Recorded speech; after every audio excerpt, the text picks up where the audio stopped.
ಹರೇ ಶ್ರೀನಿವಾಸ. ಅಧಿಕ ಮಾಸದ ಮಹಾತ್ಮೆಯ 8ನೇ ಅಧ್ಯಾಯ.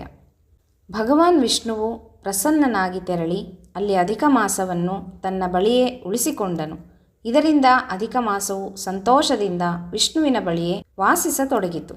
ನಂತರ ಶ್ರೀಕೃಷ್ಣನು ಪಾಂಡವರು ಹಾಗೂ ದ್ರೌಪದಿಯನ್ನು ಕುರಿತು ಈ ರೀತಿಯಾಗಿ ಹೇಳಿದನು. ನೀವು ನಿಮ್ಮ ದುಃಖದಲ್ಲಿ ಈ ಪುರುಷೋತ್ತಮ ಮಾಸದ ಪೂಜೆ ಮಾಡಲಿಲ್ಲ.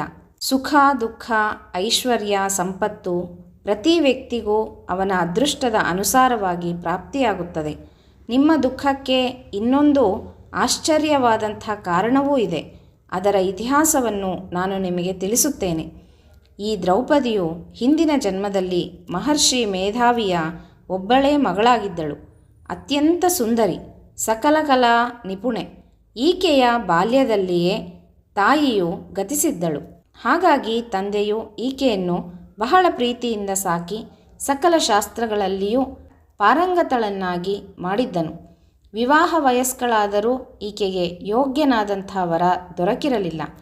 ತನ್ನ ಗೆಳತಿಯರೆಲ್ಲರಿಗೂ ಆಗಲೇ ವಿವಾಹವಾಗಿ ತಮ್ಮ ತಮ್ಮ ಪತಿ ಹಾಗೂ ಮಕ್ಕಳ ಜೊತೆ ಸುಖವಾಗಿ ಇರುವುದನ್ನು ನೋಡಿ ತನಗೂ ಯಾವಾಗ ವಿವಾಹವಾಗುವುದೋ ಎಂದು ಹಗಲಿರುಳು ಚಿಂತಿಸುತ್ತಿದ್ದಳು. ತನ್ನ ದುಃಖವನ್ನು ಯಾರ ಬಳಿ ಹೇಳಿಕೊಳ್ಳಬೇಕು, ಯಾವ ದೇವರಲ್ಲಿ ಪ್ರಾರ್ಥಿಸಲಿ, ತನ್ನ ಚಿಂತೆಯನ್ನು ಪರಿಹರಿಸಲು ತಾಯಿಯೂ ಇಲ್ಲ. ಈ ರೀತಿಯಾಗಿ ಯೋಚಿಸುತ್ತಾ ಚಿಂತೆ ಎಂಬಂತಹ ಸಮುದ್ರದಲ್ಲಿ ಮುಳುಗಿ ಹೋಗಿದ್ದಳು.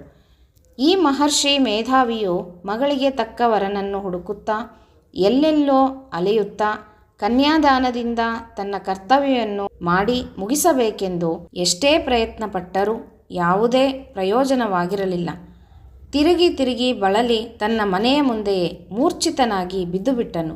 ಅತೀವ ಜ್ವರದಿಂದ ಬಳಲುತ್ತಿದ್ದ ಅವನು ಸ್ವಲ್ಪ ಹೊತ್ತಿನಲ್ಲೇ ಮರಣಿಸಿದನು. ಇದನ್ನು ನೋಡಿ ಆ ಕನ್ಯೆಯು ಜೋರಾಗಿ ವಿಲಾಪಿಸತೊಡಗಿದಳು. ಅವಳ ಆಕ್ರಂದನವನ್ನು ಕೇಳಿ ಆ ತಪೋವನದಲ್ಲಿದ್ದ ಇತರ ಬ್ರಾಹ್ಮಣರೆಲ್ಲ ಸೇರಿದರು. ಈಕೆಯನ್ನು ಸಮಾಧಾನಪಡಿಸಿದರು. ಮಹರ್ಷಿಯ ಅಂತ್ಯ ಸಂಸ್ಕಾರ ಕ್ರಿಯೆಗಳನ್ನೆಲ್ಲ ನೆರವೇರಿಸಿ ಆಕೆಗೆ ತಮ್ಮ ಕುಟೀರದಲ್ಲಿಯೇ ಆಶ್ರಯ ನೀಡಿದರು. ಎಂಬಲ್ಲಿಗೆ ಪುರುಷೋತ್ತಮ ಮಾಸದ ಮಹಾತ್ಮೆಯ 8ನೇ ಅಧ್ಯಾಯ ಸಂಪೂರ್ಣವಾಗಿದೆ. ಶ್ರೀಕೃಷ್ಣಾರ್ಪಣಮಸ್ತು.